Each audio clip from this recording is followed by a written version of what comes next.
꽉꽉장님, 꽉꽉장님은 아들이에요? 아니면은 남자예요? 아니면은 사회인이에요? 아들, 남자, 사회인. 이 셋 중에 어느 거예요? 다죠? 아니, 어떻게 꽉꽉장군은 한 사람인데 어떻게 세 개나 될 수 있죠? 셋 중에 하나를 골라야 되는 거 아니에요? 어떻게 꽉꽉장님은 한 사람인데 어떻게 저렇게 많은 존재가 있을 수 있죠? 그쵸? 마찬가지예요. 어, 꽉꽉장님이 질문이 잘못됐어요. 꽉꽉장님의 질문은 여자한테는 무조건 져줘야 되는 건가요? 근데 그 여자는 여자이기도 하지만 내 애인이기도 하고 누군가의 딸이기도 하고 누군가의 선배이기도 하고 후배이기도 해요. 그래서 여자한테 매번 져줘야 되나요? 여자한테 매번 질 필요는 없어요. 그때그때 이유를 따져야지. 그러나 애인에게 매번 져줘야 됩니까? 아니요. 애인에게 매번 져줄 필요도 없는 것 같아요. 다만 3년 된 애인이라면 내가 결혼까지도 33세, 30살부터 내가 사랑이란 이름으로 시작해서 이제 3년이 지났고 여자도 혼기가 꽉 찼고 이제 20대 청춘도 아니고 둘 사이에 어떤 식으로든 부인이란 이름으로 남편이란 이름으로 결정지어지는 상황에서 내 부인에게 매번 져줘야 하나? 이제 내가 내 부인이 될 사람한테 매번 져줘야 하나? 라고 물어본다면 제 경험으로는 그리고 많은 사람들을 지켜본 바로는 가장 흔한 예로는 최수종 씨가 계시죠. 네, 최수종 씨. 어, 남자가 여자한테 매번 져주는 거는 조금 남자가 우유부단해. 여자도 짜증내요. 자기한테 매번 지는 남자한테 매력 없어. 그리고 자기한테 매번 져주는 남자 애인도 별로 매력 없어. 근데 자기한테 매번 져주는 남편은 부인한테도 존경을 받고요. 세상 사람들한테 존경을 받아요. 물론 존경받으려고 그 짓을 하진 못하죠. 그러나 남편이 부인에게 매번 져주는 것은 그렇게 큰 억울해할 정도의 흠은 아니라는 거예요. 여기서 질문은 꽉꽉장님이 물론 이 지난 3년 동안은 억울했겠지. 그러나 지금부터는 그 여자친구가 애인이에요? 아니면 여자예요? 아니면은 부인이 될 사람이에요? 그거를 분명히 정해야 돼요. 그걸 정하지 않으면 저 질문에는 답을 할 수가 없어요. 그래서 꽉꽉장님이 저 여자는 내 부인이 될 수도 있는 사람, 제가 결혼까지도 생각하는 여자예요. 라는 결론이 생긴다면 부인이 될 겁니다. 그러면은 좋아요. 꽉꽉장님 그러면 져주세요. 져주되 내가 남편의 이름으로 너한테 져준다. 이런 식으로 얘기를 솔직하게 제가 사랑해서 배운 거는 솔직한 거예요. 그러니까 아우 내가 말 안 하고 만다. 아니면 내가 이러지 말고 내가 져준다. 내가 남편이니까 부인한테 져주는 거야. 이렇게 얘기를 하세요. 그렇게 얘기를 하면 부인이 그러니까 정말 나를 부인으로 봐주는 거야? 결혼도 안 했는데 지금부터 벌써? 그러면 이 과정을 한 2, 3년 정도 쭉 하잖아요. 그러면 부인이 진짜 바뀌어요. 그러니까 안 져줘도 되는 여자로 되게 바뀌어요. 예, 여자분도 할 얘기 많을 거예요. 이 얘기를 똑같이 하면 꽉꽉장님 이 얘기를 여자분한테 들려주면 여자분도 할 말 많을 거예요. 근데 제가 말씀드리고 싶은 것은 두 분 다 옳아요. 두 분 다 틀리다는 얘기가 아니고 남편이 부인한테 져주는 것은 결코 꽉꽉장님한테 손해가 되지 않는다는 거예요. 그게 다 사랑이 되어서 돌아와요. 부인이라면. 부인이 아니라면 내가 진짜 이 여자하고는 내 남은 20년, 40년을 함께 할 자신이 없습니다. 라고 얘기한다면 이제 보다 좀 깊어져야 돼. 근데 부인이 될 겁니다. 부인이 될 겁니다. 라고 한다면 꽉꽉장님은 멋있는 남자예요. 근데 결혼해도 무지하게 힘들 거예요. 예, 달라지는 게 아무것도 없어서. 그래서 유일하게 바뀌는 방법을 알려주는, 결혼 생활은 죽어요. 무조건 힘들어요. 결혼 생활은 행복하자고 하는 건 아니에요. 꺽깍장님도 이제 33살이니까 알아야 돼. 물론 결혼 안 하면 모르지만, 결혼은 행복하자고 하는 게 결코 아니에요. 결혼은 진짜 연애 시간에 장점만 다 없어진다고 생각하면 돼요. 그럼 뭐하러 결혼하느냐? 그거를 꽉꽉장님이 느끼길 바라기 때문에 가르쳐 주는 거예요.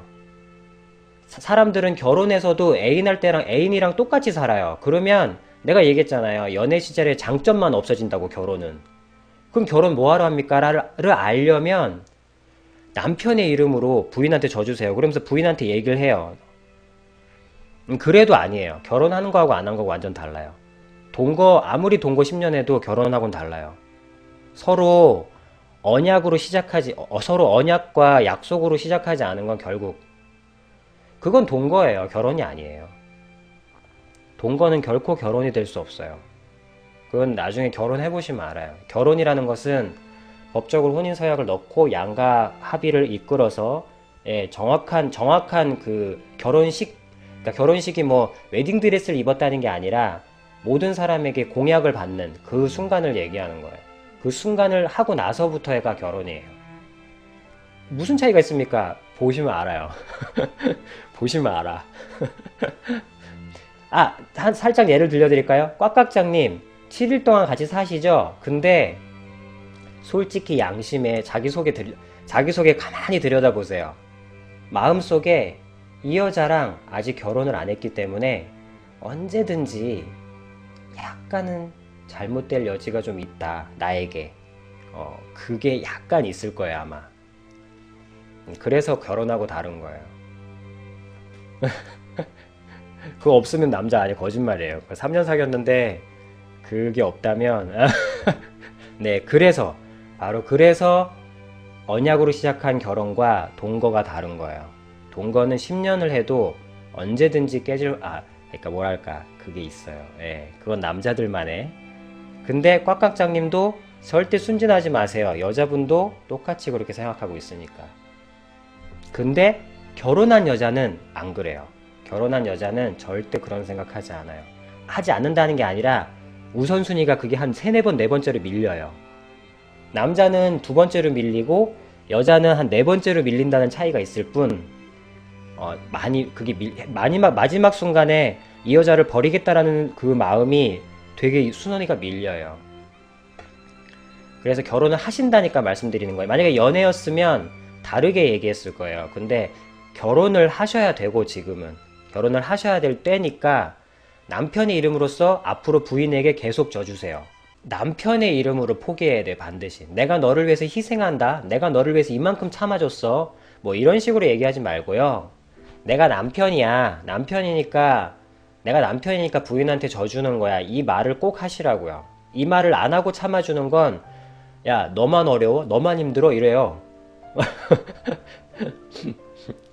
그래, 똑같이 힘들지만 남편으로서 너를 참아주는 거야 라는 말을 해야 된다니까요. 그 얘기를 안 하고 참으면 나도 너랑 살기 힘들어, 왜 이래, 이런다니까. 이 소리밖에 안 들어요. 그럼 꽉꽉쟁이 열받아가지고 이제 그때부터 이제 뭐가 날아다니기 시작해요. 예. 제가 분명히 얘기했죠. 잊어버리면 안 돼. 꽉꽉장님이 그 여자분한테 참아주라는 게 아니고요. 내가 남편이니까 부인한테 참아주는 거야 라고 얘기하면 부인이 웃겨? 웃겨? 처음엔 이러죠. 근데 점점점 바뀌어요. 보세요. 왜냐면 여자친구들이 바꿔줘요. 정말? 그런 얘기를 했어? 그래, 쥐가 남편이니까 참아주는 거래. 나보고 부인이니까 웃겨? 막 이래요. 그러면 그 중에 한 친구가 그래요. 야, 그래도 너는 남편 참 멋있다, 부인 대접 받고 사는구나, 이래요, 누군가가. 그러면 그때 여자가 바뀌어요. 생각해보세요. 잘 생각해보세요. 저는 꽉꽉장님의 마음에 드는 얘기를 하는 게 아니에요. 20대 중반이었다면 꽉꽉장님을 위로해줬을 거예요. 마음에 드는 얘기를 해드렸을 거예요. 근데 33살이고 이제 아버지가 돼야 되기 때문이에요. 이제 아버지가 돼야 되고 꽉꽉장님은 원컨 원치 않건 이제 성장을 해야 되는 거예요. 한 여자와 한 아버지가 돼야 되는 거야. 원튼 싫든 원튼 그래 원튼 싫든 그랬을 때 쉽게 다가오진 않겠지만 그러니까 남편의 이름으로 부인에게 참아주는 거야 라는 그 멘트를 뱉으시는 연습을 했으면 좋겠는 거예요. 꽉꽉장님 사회생활 해보셨으니까 알 거 아니에요. 아침 회의 때 쪽팔리고 낯간지럽지만 그런 거 있잖아요. 왜 아자아자 화이팅! 자아는 누구나 어려요. 네, 맞아요. 자아는 누구나 어린데 선택의 문제일 뿐인데 그래서 알려드리는 거예요. 그래서 사회생활 해보시니까 가만히 생각해보면 알 수 있어. 그래서 아자아자 화이팅! 화이팅! 아침에 시작할 때 막 그래요. 얼마나 유치해. 근데 그거를 화이팅을 3개월 6개월 계속 하잖아요. 그러면 진짜로 바뀌어요. 그렇게. 그래서 남편으로서 너한테 참아주는 거야. 나는 싫은데 내가 이기적인 사람이라 내가 너를 못 견디겠는데 근데 난 남편이잖아. 그러니까 부인한테 참아주는 거야. 그러면서 내가 참는 거야. 그러면 한 가지만 견디면 돼. 웃겨? 웃겨? 이래요. 그러면 거기서 한번 그래도 남편이니까 부인한테 참아주는 거야 라고 얘기하면 이 하나의 차이가 한 커플은 결혼생활 3년이 지나면 이제 거의 뭐 난리가 나죠. 뭐 각방을 쓰니 뭐 이혼을 하니 난리를 어떻게든 친정 짐을 싸니 어쩌니 하는데 한쪽은 똑같이 살았는데 이 한마디를 뱉었을 뿐인데 조금씩 뭔가가 바뀌어요. 꽉꽉장님은 남편이 되어가고 그분은 부인이 되어가요. 그렇게 그 한마디만, 이 비밀은 이 한마디만 하시면 돼요. 내가 남편이니까 부인한테 참아주는 거야. 참아주기 싫은데 내가 남편이니까 부인한테 참아주는 거야. 이 말을 간판으로 사시면 돼요. 처음엔 죽어도 안 나올 거야. 다가오진 않죠. 사춘기 때도 선배들 니들 그렇게 살아봐야 그렇다 그러면 웃기고 있네. 내가 다른 거 보여주겠어. 별거 없죠. 사회 나가면 멋지게 성공해주겠어. 아이고 선배들 아이고 그 시간에 왜 그러고 살았어? 나랑 좀 다르게 살 줄 알았죠? 사회 나와봤죠? 장난 아니죠? 돈 벌기 쉽지 않죠? 이 땅에 그렇죠. 그리고 그 영업사원이 거울 보고 연습하듯이 꽉꽉장님은 이걸 연습하시면 돼요. 근데 영업사원은 돈을 얻지만 꽉꽉장님은 가정을 얻게 되는 거예요. 이게 무슨 차이입니까? 영업사원은 돈만 얻어요. 가정 무너지면 정말 돈 벌어서 뭐하나 싶어요. 진짜 결혼해서 여자들 5명 있는 삶이 부러우세요? 결혼하고 나서 여자들 5명 벤츠 끌고 애인 세컨들 서드에 그런 삶이 부러우시면 내가 할 말이 없는데 결혼하고 나서 굳이. 근데 가정에서 정말 좋은 가정, 정말 괜찮은 가정을 딱 차면은 꽉꽉장님은 위로를 받을 수 있다니까요. 그래서 꽉꽉장님은 든든한 가정이 있어야 돼. 아니 뭐 결혼해서 뭐 바람피고 벤츠 끌고 그런 삶이 멋진 삶이죠 한다 그러면 그건 제가 볼 땐 쓰레기라서 더 이상 상담하기 싫고 그래도 상담은 해야지. 그 사람한테 다가올 외로움을 내가 아니까. 그래서 그걸 해보세요. 남편이니까 부인한테 참아주는 거야. 꽉꽉찍님이 여자친구가 참아주는 게 아니야. 그거는 아무 의미도 없어. 반발이 온다고요. 남편이니까 너한테 참아주는 거야. 이 말을 그것만 하시면 돼요. 다른 거 할 필요 없이. 그러면 한 몇 개월 지나잖아요. 그러면 여자친구가 물어봐요. 오빠 갑자기 왜 그래? 오빠 몇 개월 후에 오빠 갑자기 왜 그래? 뭔 일 있었어? 막 그래요. 그러면 아니 그냥 이게 옳다고 생각해서 하는 것 뿐이야. 그러면 뭔가가 달라져요. 그거는 겪어보시면 알아요. 그러면 뭔가 애인으로는 채워질 수 없는 무언가가 채워져요. 그러니까 결혼을 해서 살지. 안 그러면 뭐하러 결혼해서 살겠어요. 결혼해서 이혼하지 않는 사람들은 물론 많은 사연이 있겠지만 정말 행복해서 이혼하지 않는 사람들은 그 속에 분명히 비밀이 있는 거예요. 제가 쭉 살펴본 바로는 애인으로는 채워질 수 없는, 서드나 세컨으로는 채워질 수 없는 무언가가 있더라고요. 그걸 느껴보는 멋진 남자가 되시길 바라는 마음에 말씀드려봤어요.